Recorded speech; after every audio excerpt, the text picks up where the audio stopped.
दोस्तों नमस्कार। 4 PM गुजरात और दस्तक दोनों पे आप सबका बहुत बहुत स्वागत है। मैं हूं आपका दोस्त मयूर जानी। दोस्तों आखिरकार फिर से एक बार जो है राहुल गांधी साहब अमेरिका पहुंच गए और अमेरिका पहुंचे हैं तो फिर वहां उनका भाषण होना था तो वो हुआ। उसके बाद स्वाभाविक तौर पर भारतीय जनता पार्टी की ओर से उनके भाषण का विरोध होना था, उनके भाषण पर टिप्पणी होनी थी, वो भी हुई। और पर एक चीज ये है जो समझ हमको आ रही है, हम आपसे शेयर कर रहे हैं कि भारत जोड़ो यात्रा में ये जो 4000 के आसपास किलोमीटर चले हैं लोगों के बीच राहुल गांधी, उसके बाद जो है उनको वो एसी कमरे में बैठ के की जाने वाली राजनीति जो है वो कितनी गलत थी और लोगों के बीच में जो है लोगों से मिल के कंधे से कंधा मिलाकर चल के फिर जो है किस तरह से राजनीति की जाती है और वो कितनी सही होती है, उसकी समझ उनको जो है बिल्कुल आ गई है। ये हमको बड़ा स्पष्ट लग रहा है और मैं ये बिल्कुल मानता हूं कि मैं लगातार लिखता भी रहा था। जब मैं भास्कर में था तब भी मैंने लिखा हुआ है कि ये ऐसे लोगों से घिरे रहते एक एक राजकुमार की तरह थे उस समय जो नरेंद्र मोदी साहब उनके लिए संबोधन करते थे शहजादे का, तो भले ही वो कटाक्ष हो लेकिन कहीं किसी अर्थ में वो एक सही बात भी थी, क्योंकि वो जैसे जिन लोगों से घिरे रहते थे उन्हीं लोगों से जो उनको फीडबैक मिलता था उसी फीडबैक के चलते वो पार्टी को चलाया करते थे और उसी के चलते उसी चक्कर में बहुत सारा नुकसान जो है पार्टी का हुआ। ये बात गलत नहीं, ये बात सच है। अगर कांग्रेस के किसी समर्थक को ये अगर बुरी लगे तो हमको माफ कीजिएगा, लेकिन ये बात सच है। लेकिन जब से वो लोगों के बीच में उतरे हैं, वो चले हैं, उसके बाद जो उनका एक नजरिया है राजनीति का, राजनीति करने का, वो नजरिया काफी बदल चुका है और वो काफी सही दिशा में वो बदल चुका है। तो जब अमेरिका गए तो उन्होंने भारत जोड़ो यात्रा ने उनके अपने जीवन में और उनके अपने चीजों को देखने के नजरिए में, जो देखने का नजरिया होता है, उसमें कितना बदलाव लाया वो स्वयं उन्होंने कहा है। हम पहले वो आपको सुना देते हैं। Some months ago, we started a walk from Kanyakumari to Kashmir.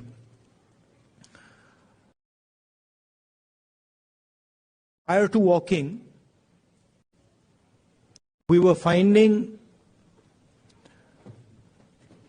that the normal tools that we used to use for politics, conversations like this, public meetings, was simply not working anymore.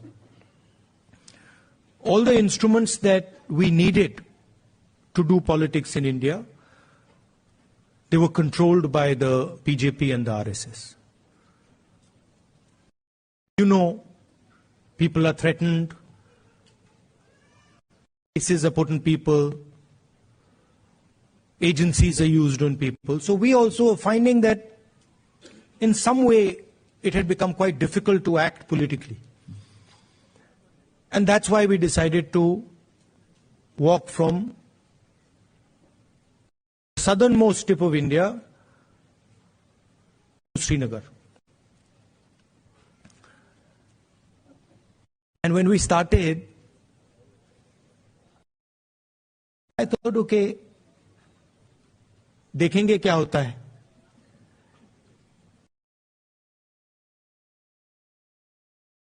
After 5 or 6 days, we realized that actually walking 4,000 kilometers is not an easy thing. You know, and I had an old knee injury that started to act up. So I said, now I'm in real trouble because there's no choice. One has to walk and I'm having quite a lot of pain. And then quite a surprising thing happened. Which is, I started noticing that after walking 25 kilometers is more than half a marathon. So after walking 2-3 weeks, every day 25 kilometers, I suddenly realized one afternoon that it's strange, but I'm not feeling tired at all. I get up in the morning, 6 o'clock we used to start, and we used to end walking at about 7:38 in the evening, and I was like, this is very strange, I'm not feeling tired at all, what is this? And then I started asking people around that, भाई, ये हो क्या रहा है आपको, आपको थकान हो रही है? Everybody is saying to me, थकान तो नहीं हो रही. It's very strange, we're not feeling tired. So I started to think about it, and I realized that actually what was going on was that it was not us that was walking. It was India that was walking with us. Right? And the large mass of people who were coming, all religions, all communities, everybody, kids, they were creating an atmosphere of love and affection where nobody was feeling tired. Almost as if everybody was walking together. सब जुड़ के चल रहे थे और उसमें किसी को थकान नहीं हो रही थी, एक दूसरे की मदद हो रही थी. And that's where we came up with the idea. नफरत के बाजार में मोहब्बत की दुकान खोली.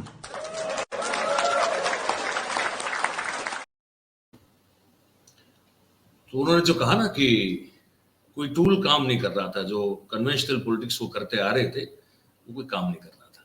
जब लोगों के साथ जुड़े, चल के निकले, तो थकान लगना भी बंद हो गई.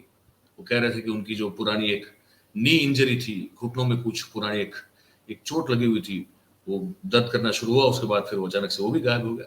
और ये सही है. मैं आपको बताऊं, आप अगर कहीं कभी संघ में निकले हो, संघ में चलते हुए कहीं किसी तीर्थ स्थल की ओर या कहीं निकले हो जहां आपको 5-10 दिन चलना पड़े, तो पहले 2 दिन में आपकी हालत बहुत खराब हो जाती है. लेकिन आप साथ में अगर आपके लोग हो तो फिर जो है चलना बड़ा आसान हो जाता है, चाहे कितना ही लंबा चलना क्यों ना हो. इसी को संघ शक्ति कहते हैं. और अगर वो अच्छे इरादों के साथ अगर आप काम करते हो तो और पॉजिटिव एनर्जी जो है आप में भर जाती है.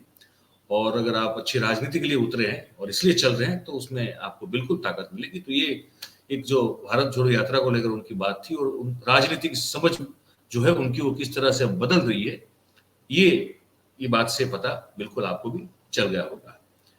उन्होंने फिर जो है एक बड़ी एक व्यंग में ही बड़ी एक रोचक बात कही थी वहां पे. उन्होंने कहा कि हमारे देश में कुछ ऐसा तबका है, वर्ग है, जो ये मान के चलता है कि उनको सब कुछ पता है. मतलब कितना पता है कि अगर इस सृष्टि के रचयिता, जिसको हम ईश्वर कहते हैं, अगर उनके साथ कभी वो बैठ लिए तो उनको भी वो बताना शुरू कर देंगे कि ये यहाँ ऐसे होता है, ये यहाँ वैसे होता है. और हो सकता है कि ईश्वर को भी जो है मन में एक शंका उत्पन्न हो जाए कि ये मैंने क्या, ये कौन सी रचना कर दी मैंने. और फिर उन्होंने प्रधानमंत्री जी का नाम भी लिया और कहा कि हमारे प्रधानमंत्री भी उन जैसे जो ये जो वर्क इस तरह का है उनमें से एक वो भी ऐसे हैं कि साइंटिस्ट को बताएंगे कि साइंस क्या होता है, हिस्टोरियन को बताएंगे कि इतिहास क्या होता है, डॉक्टर को बता सकते हैं कि सर्जरी कैसे हो सकती है. ये एक व्यंग था, लेकिन बड़ा सटीक व्यंग था. तो वो मैं आपको सुना दूं, पहले वो भी आप सुन लीजिए, फिर जो है मैं आपको आगे भारतीय जनता पार्टी का क्या रिएक्शन है उस पर ये भी आपको मैं दिखा दूंगा. And again something leaders like Guru Nanak ji, Basavana ji, Gandhi ji emphasized was not to be under the impression that you know everything, that the world is too big, too complicated for any one person to think that he understands everything and he knows everything. And so really that is the disease that Sam sort of outlined. That is the disease, that we have a group of people in India who are absolutely convinced that they know everything. In fact, I think they think maybe they know even more than God. they could sit down with God and have a conversation and explain to him, about what is going on. And of course, our Prime Minister is one such specimen.